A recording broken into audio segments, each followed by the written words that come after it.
I'm Michael. Welcome to a close-knit family. Sue is on vacation this weekend, so it is just you and me. This is a close-knit family, a knitcast documenting my adventures as a beginner knitter and Sue's adventures in her ongoing yarn and knitting addiction. We are coming to you from Armstrong in the beautiful, currently a little bit smoky, North Okanagan region of British Columbia, Canada. Today on the show, I am going to be sharing with you some acquisitions I've had, which is going to tie in nicely with whips. Spoiler alert, there are no foes on today's show, unfortunately. Gonna have a little bit of what I bring to the table, a little bit of board game talk about some events from around the world, and also start a giveaway. So stick around to find out what that is. But for now, let's get started with yarn acquisitions and also whips. Because just the other day, well, a week ago now, I got a notification on Ravelry that Yarn Quest 2018, the third installment, is now available for purchase, buy-in, whatever you want to call it when you get into a mystery knit-along.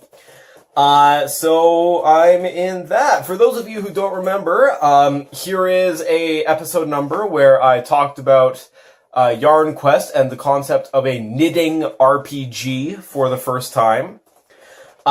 Basically, it works as a mystery knit-along with choose-your-own-adventure aspects to it.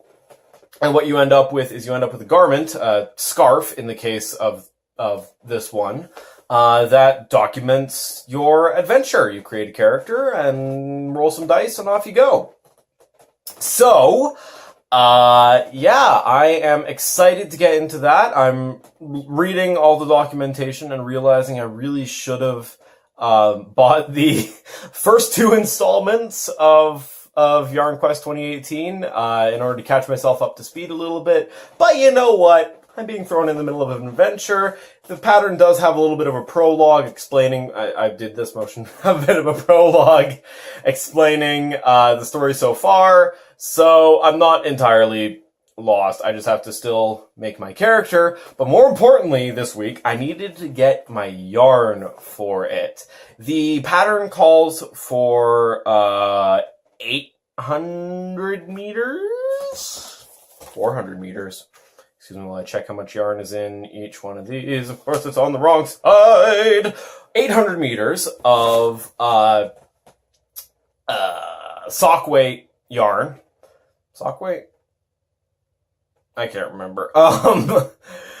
In two colors. So you have a main color and a contrasting color. Now, I'm a superstitious role-playing game player. And I looked at this and I said, well, I'm going to be making a new character. And whenever I make a new character, I need to buy a new set of dice. And those are the dice for that player. And so, and then I sat there and I said, hang on. What if I get my dice to match my yarn? Or my yarn to match my dice?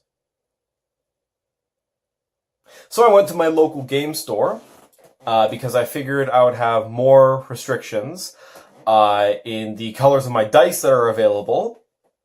And I was in there looking at dice for 10 minutes, trying to pick out, oh gosh, do I go with like the dark blue and orange dice, dark blue, light orange dice? Do I go with like neon green and dark green? And eventually, I decided on some dice that, to me, I looked at them and they spoke to me. They said, this is an iceberg. So these are the dice I ended up getting, and ultimately the color scheme that I decided on for my colors for this scarf. So sort of a teal swirled in with some white. And then after I bought these, I went over to Twist of Yarn, local yarn store, LYS. If LGS is your local game store, LYS is your local yarn store. There you go. I went there to buy my yarn. I had no idea that plain white yarn is so hard to find. Like, I figured, oh yeah, white yarn, white socks. There's gotta be tons of white yarn. No, there isn't. But thankfully, the ladies at Twist of Yarn really helped me, going so far as to look into their back storeroom for if they had any white yarn just sitting around there in the correct weight, and they did. Which brings us to my first yarn acquisition, which is this very nice white yarn. This is the Estelle Alpaca Merino Fine. And the color lot on this, which is incredible, and a very sexy name, 401. Oh, doesn't this just drip 401 to you?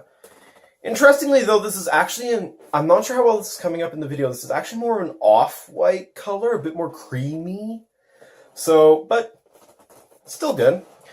And then for the other color, for the bluey teal, I picked out this, and the ladies helped me find, this blue yarn, which is a Diamond Luxury Tradition sock. And once again, the color on this is 1812! That's 1812 Overture? So that's gotta be 1812 Overture. It's the one with the cannons. And so yeah, this yarn, this white yarn, is 55 merino, 25 nylon, 20 alpaca. That alpaca concerns me a little bit because I've been told that alpaca stretches, but this was what was available to me. And in order to, I sort of subconsciously tried to match materials. It didn't go well for me, though. So this blue one is 42 wool, 51 acrylic, and 7% nylon. All those numbers I was saying were percentages. So, yeah, I've actually cast on the scarf now, and the pattern presents you a couple different methods for knitting it. Basically, your options are either in the round, and you do the charts twice. You do each row of the chart twice, or you can knit it double. And I figured, you know what? I'm experienced in double knitting. I'll do this. Knit double. Where did my thing go? There my thing went. So, this is it now, tangled and cast on. So this will be I suppose the wrong side. It is twisted. Yeah, I suppose this will be the wrong side. And this is the right side. I was talking to Mum a little bit about this, and she suggested that I attempt to do, to get a bit of a nicer cast-on edge, I attempt to do a Judy's Magic cast-on, and then but Judy's Magic cast-on, if you know, it's a 2-needle cast-on, and then you're kind of stuck on 2 needles. So Mum's suggestion was, okay, so cast it on, and then using a 3rd needle, knit and purl from both those needles, so that you get a nice edge. Well, I tried to do that. It didn't work. It was way too fiddly. It was a great idea. I'm sure if maybe I had some larger needles, or I was perhaps a little more experienced, I would be able to do that, and it would be good. I'd give you that nice Judy's Magic cast-on edge. But I ended up just doing a normal slingshot cast on. And yeah, on another note, some of our Instagram followers will have seen a photo of what happened what my after I caked these, what the balls looked like, because apparently this is like the perfect cake of yarn. I actually looked at this at first and asked Mom, have I done something wrong? Is it supposed to have all these little holes in it? And Mom was like, no. Oh, well, yes, it is. She was saying no, there was nothing wrong. And so apparently this is really good, and apparently it was so good I kind of managed to do it a second time. Oh man, this one has had some problems. Oh boy. Let's just not talk about that one. So yeah, that is both my acquisitions and one of my whips. And now for the other whip that I am working on, which is the Ranger Cowl. Oh boy, this thing is getting big. This thing has got to be my biggest project yet. Am I showing you guys the wrong side? I'm about to show you guys the wrong side again. If you had watched my last 3 showings of this project, you would know that for some reason I really like showing you guys the wrong side. But here is the right side. And oh my gosh, this thing just keeps going. But yeah, so you can sort of, I'm into the decrease section now. I misspoke last episode and said I was doing the bind off section. This is the decrease section. I had all these first rows of increases, then some short rows on the right there where you can see, sort of the arrow of short rows, and now I'm decreasing. So yeah, basically this part is going to be the hood of the Ranger Cowl. And this section of stockinette is going to be sort of wrapped around and sort of the body covering portion of the Ranger Cowl. So I have to go out and buy another ball of yarn for that.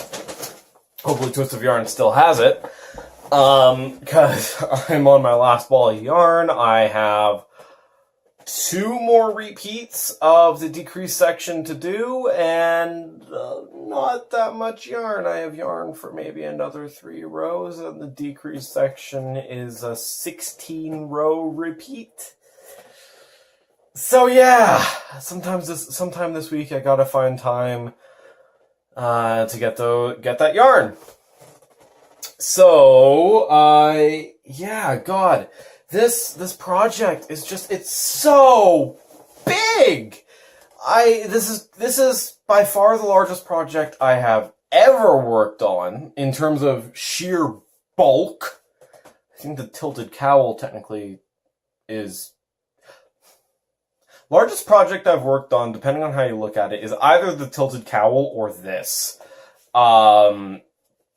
Tilted cowl simply because of just like the number of stitches and the number of repeats. But I mean, that one was a lot of fine work, and like the tilted cowl itself is not that big. But this is just massive! Big! Shouldn't be allowed. And I know this is like nothing compared to some things that people knit, but I'm a new guy. So here we are. Those are my whips. Oh goody, I'm looking at my clock and we're only 13 minutes in. Well, this will be a short episode, folks. This will be a short episode, which isn't necessarily a bad thing, as long as it is packed full of content. So, foes. This has been foes. Now, it's a little bit of what Mike, hi, brings to the table. So, Mum, how do you like Arthurian England?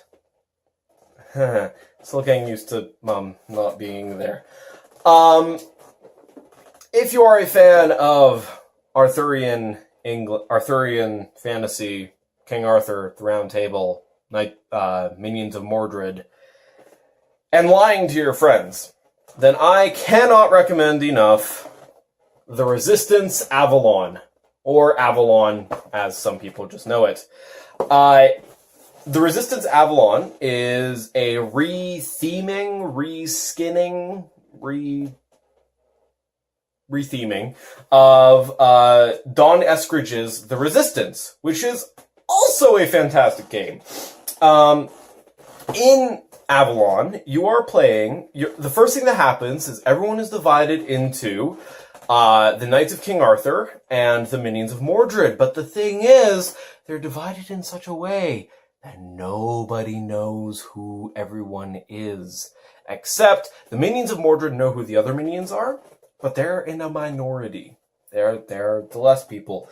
And you send people out on quests, and the Minions of Mordred hope to sabotage those quests, and the Knights of King Arthur hope to succeed on those quests, and this game is crazy. It is so good.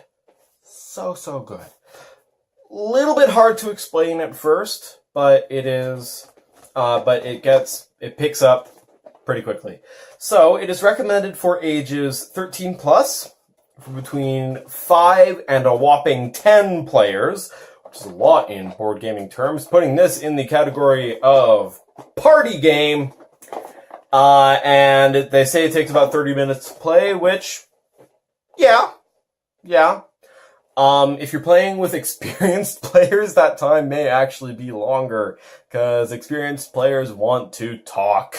They want to talk things through, they want to know what's going on, they want to know what everyone is saying, and so that 30 minutes may actually get longer with experienced players.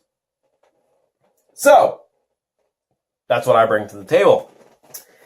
And so, before I get to events from around the world, I just want to talk a little bit about some of the things that are going on in our Ravelry group, because we have some things going on there. So our Sock-along, our ongoing thing until December 25th, for every completed pair of adult socks that you post in our faux thread, you get an entry into the final giveaway. And also for every pair of adult socks that you donate to homeless shelter, Salvation Army, food bank could probably also use them and distribute them. Someone in need, every pair of socks that you donate gets you another entry to our final draw. And at the end of December 25th, the person who has donated the most socks automatically wins a prize. And then we also do our the draw in the typical way. I just wanted to give a shout out to Tonic123, who has posted a lot in there, posted a lot of socks. Thank you for participating. Keep up the good work, and I hope more of you get involved and donate those socks. And also giveaways. Random giveaways. That's right. I am throwing on another random giveaway because Mom said I could. So, I have already made a thread in our close-knit family Ravelry group, and what I want you to do is I want you to go into that thread, and I want you to post about your project, maybe give us a photo if you can, and I want to talk to us a little bit about it, but what I really want to know, how many stitches did you cast on for this project? It's got to be on needles, and just let me know, how many stitches did you cast on? If you win, I am told that I could just pick a yarn back there and give it away. Let's do this one. Maybe not. I'll be sure to clear this with Mum first.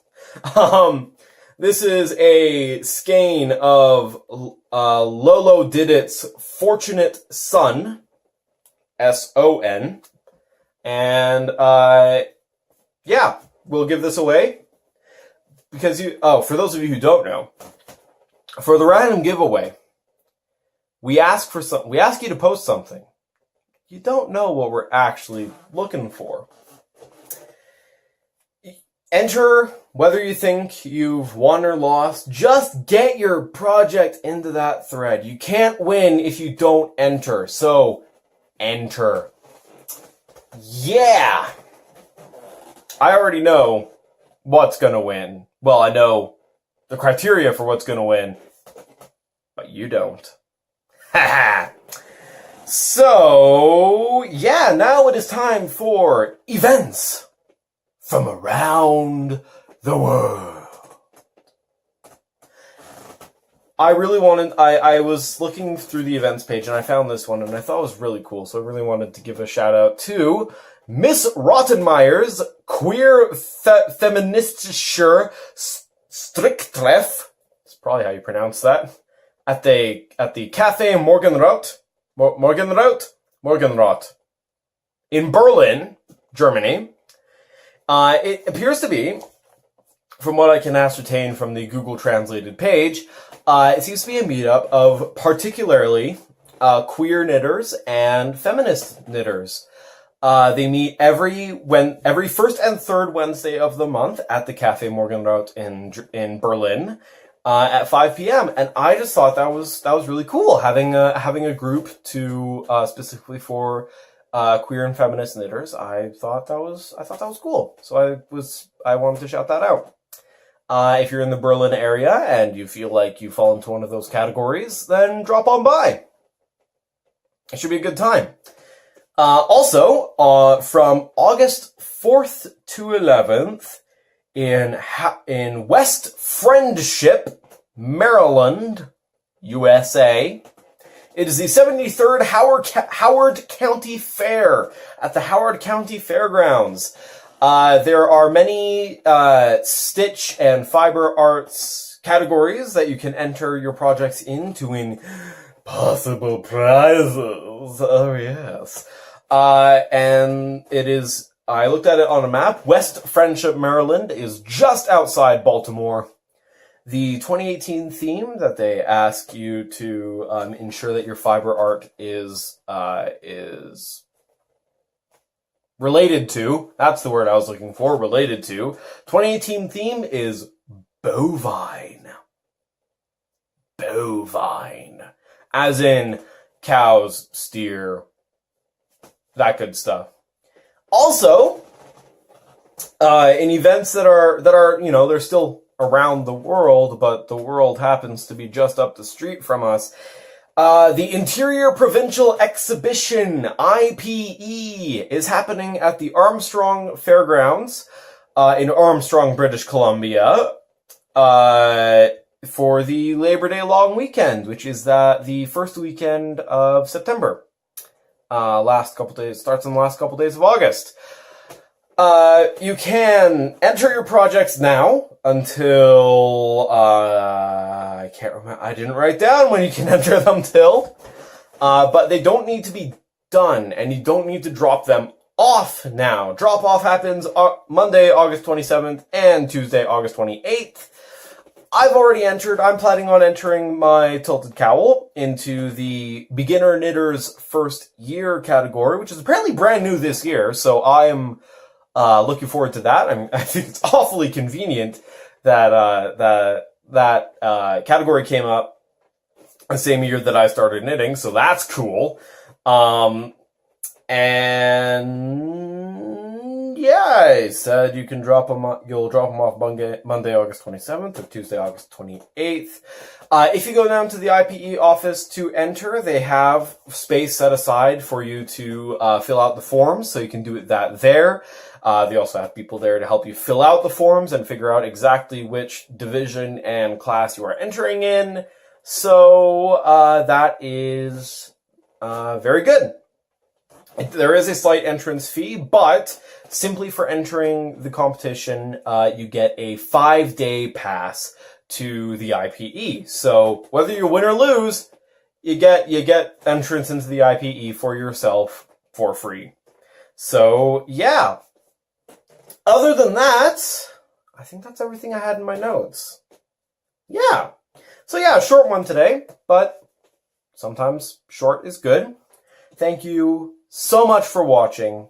Please be sure to like, comment, and subscribe. Really helps us out. Likes let YouTube know that, hey, this is good content. Should promo them more. Comment just lets us know that that you're watching, and if you have any criticisms, anything that you think we can be doing better, feel free to comment below. Or if you just want to say hi, subscribe so you get notified every time we upload. Hit that little bell icon. You'll actually get an email every time we upload. It's kind of cool. Be sure to join our Ravelry group. There is an introduce yourself thread in there. Be sure to throw us a little bit about yourself. Tell us a little bit about yourself. Throw an introduction in there. And we really appreciate seeing you. We really appreciate knowing what kind of people are watching our podcast, because hey, we like you guys. We like you. We hope you like us. Follow our Instagram, Close Knit Family Knit Cast. It'll be on the end card. And keep your knitting close and your family closer. Bye.